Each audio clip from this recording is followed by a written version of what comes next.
बिस्मिल्लाहिर्रहमानिर्रहीम। अस्सलाम वालेकुम बच्चों, उम्मीद है आप लोग खैरियत से होंगे। आज मैं क्लास 10th की फ़िज़िक्स का चैप्टर नंबर 12 ज्योमेट्रिकल ऑप्टिक्स का टॉपिक लेकर आई हूँ, मिरर्स। ठीक है। अब इससे पहले हम लोगों ने मिरर्स को पढ़ने से पहले चैप्टर शुरू किया था, तो मैंने आपको ज्योमेट्रिकल ऑप्टिक्स के बारे में बताया था, डेफिनेशन बताई थी और हमने रिफ्लेक्शन फिनोमेना को भी डिस्कस किया था। अब हम डिस्कस करेंगे कि मिरर्स जो हैं वो कितनी तरह के होते हैं। Mirrors are of two types, एक होते हैं प्लेन मिरर्स और एक होते हैं स्फेरिकल मिरर्स। तो इनमें प्लेन मिरर कौन से होते हैं? ये वो मिरर्स होते हैं जिनसे हम सब वाकिफ़ हैं, और वो हैं जिनमें हम अपनी रोज़ शक्लें देखते हैं और जिनसे हम रोज़ तैयार होते हैं, जिनमें देखकर अपने आप को। तो वो जो प्लेन मिरर्स होते हैं जिनको हम रोज़ इस्तेमाल करते हैं, उनकी सरफेस कैसी होती है? प्लेन होती है, इसलिए वो प्लेन मिरर्स कहलाते हैं। ठीक है। जो दूसरे मिरर्स होते हैं जिनको हम स्फेरिकल कह रहे हैं, उनकी सरफेस जो है वो स्फेरिकल होती है। स्फेरिकल यानी आपको मालूम है ना, स्फेरिकल यानी कि it is the shape of a ball. ठीक है। तो बॉल की शेप से, या बॉल का जो एक पीस कर्व्ड होता है, जैसे आप टुकड़ा ले लें, जैसे ये बॉल नज़र आ रही है, इसका अगर आप पीस ले लें तो it would be spherical mirror. ठीक है ना। मतलब spherical mirrors are actually the curved mirrors जिनकी सरफेस कर्व्ड हो। तो मिरर्स को हमने उनकी सरफेस के बेसिस पर दो पार्ट्स में डिवाइड किया हुआ है, प्लेन मिरर और स्फेरिकल मिरर्स। अब इसमें जो प्लेन मिरर्स होते हैं, उसकी एक साइड जहाँ से आपको अपनी रिफ्लेक्शन नज़र आती है, हम उसको कहते हैं कि it is the reflecting side या पॉलिश साइड। अपनी रिफ्लेक्शन नज़र आती है यानी कि हम अपनी इमेज देखते हैं। और दूसरी साइड जहाँ आपने देखा होगा कि पीछे कुछ भी नहीं नज़र आ रहा होता, पेंट होता है मिरर में, तो उसको हम ओपेक साइड बोलते हैं। और उसको हम इस तरह से डायग्राम में शो करते हैं कि ये हम तिरछी लाइनें ड्रॉ कर देते हैं। इससे पता चलता है कि ये जो प्लेन मिरर है, इसकी ये साइड ओपेक है और ये साइड रिफ्लेक्टिंग है। इसी तरह स्फेरिकल मिरर्स में आते हैं। स्फेरिकल मिरर जो है, देयर आर टू टाइप्स, एक कॉनकेव और एक कॉन्वेक्स। ठीक है। अब ये कॉनकेव और कॉन्वेक्स मिरर्स कैसे बनते हैं? अगर हम समझ लें कि एक स्फेरिकल बॉडी ले लें, यानी कि एक हम बॉल की शेप की बॉडी ले लें, और वो बॉल भी हम ऐसी लें जो कि ट्रांसपेरेंट है और हॉलो है, अंदर से खाली, यानी कि सिर्फ एक ग्लास की बनी हुई हो, ट्रांसपेरेंट ग्लास की बॉल हो जो अंदर से खाली हो। उसका अगर हम एक टुकड़ा ले लें, पीस ले लें, जैसे ये कितना सा पीस में ले लूँ, यहाँ भी मैं दिखा रही हूँ कि ये एक पीस ले लूँ। ठीक है। तो अगर हम एक पीस ले लें और उसके अंदर की साइड को हम पॉलिश कर दें, तो वो पॉलिश कर दें या रिफ्लेक्टिंग बना लें, तो वो कॉनकेव मिरर होगा। और बाहर की साइड ये देखें, मैंने ये ओपेक बनाई है। मैंने अभी आपको बताया था कि ओपेक के लिए हम तिरछी लाइनें ड्रॉ करते हैं उस साइड को, यानी कि हम एक ट्रांसपेरेंट ग्लास लेके उसके अंदर की साइड को हम पॉलिश कर लें, रिफ्लेक्टिंग बना लें, और दूसरी साइड को हम ओपेक बना लें, तो वो क्या बन जाएगा? Concave mirror. इसके लिए हम डेफिनेशन में बोलते हैं कि if the inner curve surface of the mirror is reflecting, then it is concave mirror. इसी तरह हम उसी बॉल, ग्लास बॉल जो कि अंदर से खाली है, का हम एक ऐसा टुकड़ा लें जिसकी बाहर की सरफेस को हम पॉलिश करें या रिफ्लेक्टिंग बनाएं, जबकि अंदर की सरफेस जो है वो ओपेक हो। ठीक है। तो हम कहते हैं वो कैसा मिरर है? कॉन्वेक्स मिरर है। तो हम डिफाइन करेंगे कॉन्वेक्स मिरर को कि it is the outer curve surface which is reflecting in a convex mirror. ठीक है। अब कॉनकेव मिरर्स और कॉन्वेक्स मिरर्स में बहुत डिफरेंस है। इनमें जो मेन डिफरेंस है वो ये कि size of the image obtained in this case of concave mirrors depends upon position of object। ठीक है। किस पे डिपेंड करती है कि हम ये कॉनकेव मिरर से जो इमेजेस हमें मिलती हैं, वो इस पे डिपेंड करती है कि हम कॉनकेव मिरर के सामने ऑब्जेक्ट को कहाँ कहाँ प्लेस करते हैं। करीब प्लेस करते हैं तो कैसी इमेज बनेगी, दूर प्लेस करते हैं तो कैसी इमेज बनेगी। तो ये किस पे डिपेंड करता है? Size of the position of the object पे, कि इमेज जो है वो छोटी है, बड़ी है ऑब्जेक्ट के मुकाबले में, वो उसकी पोजीशन पे डिपेंड करेगी ऑब्जेक्ट की। और जबकि कॉन्वेक्स मिरर में you see size of image is always smaller than the object, यानी कि हम ऑब्जेक्ट कॉन्वेक्स मिरर में तो ये साइड पॉलिश है ना, इसके सामने यहाँ पे हम कहीं पे कोई भी ऑब्जेक्ट कितनी भी दूरी पे रख लें, उसकी इमेज हमें मिलेगी, वो हमेशा साइज में छोटी होगी। ठीक है। तो ये इसका स्पेशल फीचर है। इसके बाद हम आते हैं कि तीसरा पॉइंट जो कॉनकेव मिरर और कॉन्वेक्स मिरर में है डिफरेंस का, वो है कि कॉनकेव मिरर्स जो हैं they have both real and virtual images.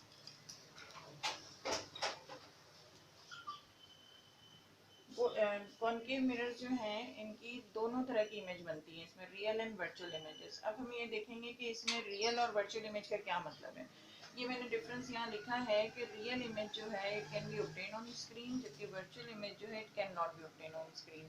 अब इसको समझने के लिए ये आप ये सोच सकते हैं कि जो मैंने शुरू में आपको प्लेन मिरर बताया था जिसमें हम रोज़ खुद को देखते हैं, तो वो जो प्लेन मिरर होता है उसमें अगर आप गौर करें तो जो इमेज मिलती है, यानी कि जो आप अपनी रिफ्लेक्शन मिरर में देखते हैं यहाँ पर प्लेन मिरर में, तो उसमें आप ये देखें कि क्या वो जो रिफ्लेक्शन अपनी आप देखते हैं वो आप किसी स्क्रीन पे ले सकते हैं। कोई कागज़ रख लें, कोई आप वहाँ पे शीट रख लें, क्या उस पर आपकी रिफ्लेक्शन आ जाएगी मिरर से? तो आ, आप अगर गौर करें तो you will understand about it कि वो हमें इमेज किसी भी कागज़ पे या स्क्रीन पे नहीं मिल सकती। तो हम कहेंगे कि ये जो प्लेन मिरर से जिसमें हम अपने आप को रोज़ देखते हैं, कैसी इमेज बनती है? वर्चुअल इमेज बनती है। जबकि रियल इमेज जो है वो स्क्रीन पे मिलती है इस तरह से कि जैसे ये मैंने पिक्चर ड्रॉ की हुई है कि ये सन है, सन से जैसे रेज आ रही हैं आपके सामने, ये कॉन्वेक्स लेंस मैंने बनाया हुआ है, ठीक है, एक लेंस है एक, आपको नहीं मालूम कि अभी ये कॉन्वेक्स लेंस है, ये कौन सा लेंस है, कोई लेंस है जिससे हमने क्या किया, ये सारी पैरेलल रेज जो सन से आ रही हैं उनको फोकस करके एक पॉइंट पे ले लिया।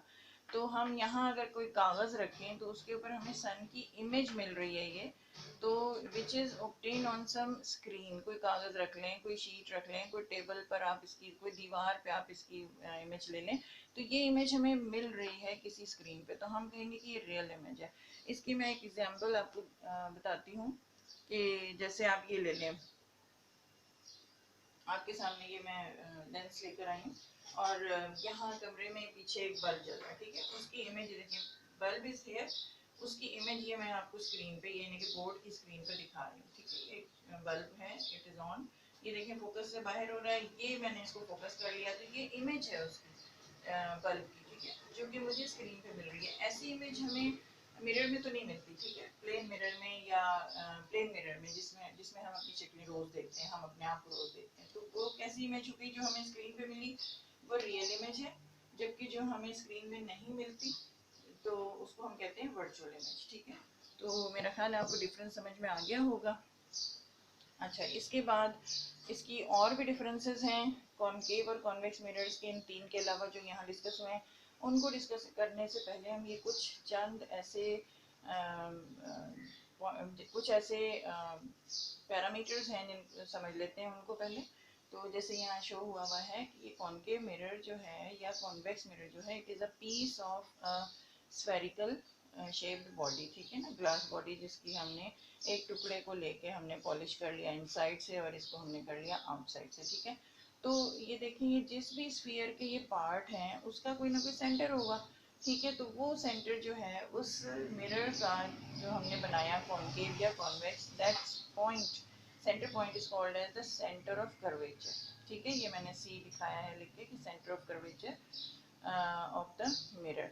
तो हम ये सेंटर ऑफ कर्वेचर को इस तरह से डिफाइन कर सकते हैं कि it is spherical mirror is a part of a sphere, spherical mirror is a part of a sphere, the centre of this sphere is called as centre of curvature. अब इसमें एक पोल भी नजर आ रहा है, ये पी पॉइंट नजर आ रहा है, ये पी पॉइंट क्या है, it is the mid point of any spherical mirror, यानी कॉनकेव मिरर का या कॉन्वेक्स मिरर का, जो जैसे यहाँ से लेकर यहाँ तक ये इसका मिरर का साइज है, इसका जो सेंटर पॉइंट होगा या मिड पॉइंट होगा उसको हम पोल से डिनोट करें, बल्कि पोल कहेंगे, and it will be denoted by P, ठीक है, पी को हमने पोल कहा।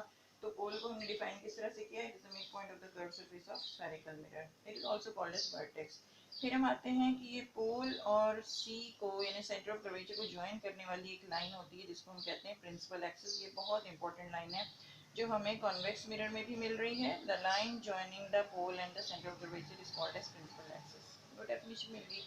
अब ये जो पोल और सी, सेंटर ऑफ कर्वेचर के दरमियान जो डिस्टेंस है, it is the radius of that sphere, isn't it.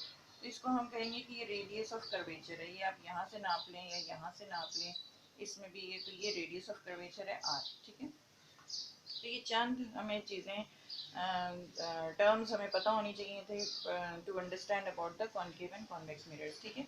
अब हम आगे आते हैं, ये मैंने एक हिस्सा इसका बना दिया है कॉनकेव मिरर का, देखें इसकी इनर साइड इज पॉलिश्ड, बाहर वाली मैंने ओपेक रखी है, तो ये वाला मिरर है ये, ठीक है। अब इसमें ये इट इज़ फाउंड, और ये नीचे मैंने इसके जस्ट अपोजिट ये अंदर की साइड ओपेक है, और ये बाहर की साइड जो है ये रिफ्लेक्टिंग है, ये कॉन्वेक्स मिरर बनाया है।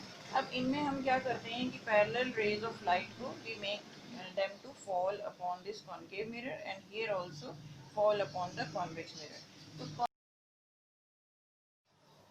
जी हमने ये देखा कि ये चूंकि parallel rays after reflection they are meeting at one point, तो हम इनको कहेंगे कि प्रिंसिपल फोकस रियल है और distance between the principal focus and the pole is called as focal length, और इसको हम फिर कहते हैं कि पॉजिटिव हम इसकी डायरेक्शन लेंगे, डायरेक्शन नहीं इसके हम साइन लेंगे कि focal length of concave mirror is taken as positive. और चूंकि ये सारी कॉन्वर्ज होती हैं इसीलिए हम इनको कन्वर्जिंग लेंस भी कहते हैं कॉन्केव मिरर को। अब हम आते हैं कॉन्वेक्स मिरर में, इसमें ये देखें कि ये रेज जो हैं वो दे डाइवर्ज, जब हम इनके ऊपर पैरेलल रेज डालते हैं तो ये diverge from there from the reflecting surface of the convex mirror, लेकिन वो एक पैटर्न के तहत डाइवर्ज होती हैं कि दे अपीयर टू, अगर हम इनको पीछे एक्सटेंड करें तो they appear to be coming from one point, ठीक है। तो हम इसको देखते हैं कि ये दो जब हम ऐसा लगता है कि ये पॉइंट पर मिल रही हैं, ठीक है, तो हम इस तरह से ये स्ट्रेट लाइन ड्रॉ करते हैं, तो हम कहते हैं कि ये रियल फोकस नहीं है, ये वर्चुअल फोकस है, क्योंकि एक्चुअली नहीं मीट कर रही हैं। तो और ये जो डाइवर्जिंग पैटर्न है ये इस तरह से है कि आप इस पॉइंट को और इस पॉइंट को ज्वाइन करेंगे और दो पॉइंट मिलेंगे तो उनसे आप एक स्ट्रेट लाइन ड्रॉ कर सकते हैं और they are meeting at one point. और इसी वजह से चूंकि वर्चुअल फोकस है, the distance between the pole and the focal principal focus is taken as negative here in the case of convex mirror. तो उम्मीद है कि आपको ये क्लियर हो गया होगा। डिफरेंस ये तीन डिफरेंस ये हैं। चौथा डिफरेंस ये है कि प्रिंसिपल फोकस जो है इसका रियल होता है, इसका वर्चुअल होता है। पांचवा डिफरेंस ये है कि पॉजिटिव फोकल लेंथ होती है कॉन्वेक्स मिरर की नेगेटिव, और कॉन्वेक्स मिरर इसीलिए कहलाता है डाइवर्जिंग मिरर, ठीक है। और ये पांच डिफरेंसेस हमने यहाँ पे देख लिए। अब यहाँ पर एक बात और बता दूँ कि ये जो फोकल लेंथ है it is actually half of the radius of curvature of the mirror, चाहे ये कॉन्केव मिरर ले लें या कॉन्वेक्स मिरर ले लें, ये जहाँ फोकल पॉइंट पे मिलती हैं ये रेडियस ऑफ कर्वेचर के हाफ पे आती हैं, इसलिए हमें ये रिलेशन मिलती है। आप इसको कह सकते हैं R is equal to 2F या F is equal to R/2, एक ही बात है। तो उम्मीद है कि आपको इस टॉपिक में मिरर्स के बारे में सब कुछ समझ आ गया होगा, कॉन्केव मिरर्स कॉन्वेक्स मिरर्स भी समझ आ गए होंगे। तो इसके आगे के आर्टिकल्स हम अगली वीडियो में देखेंगे। तब तक के लिए अल्लाह।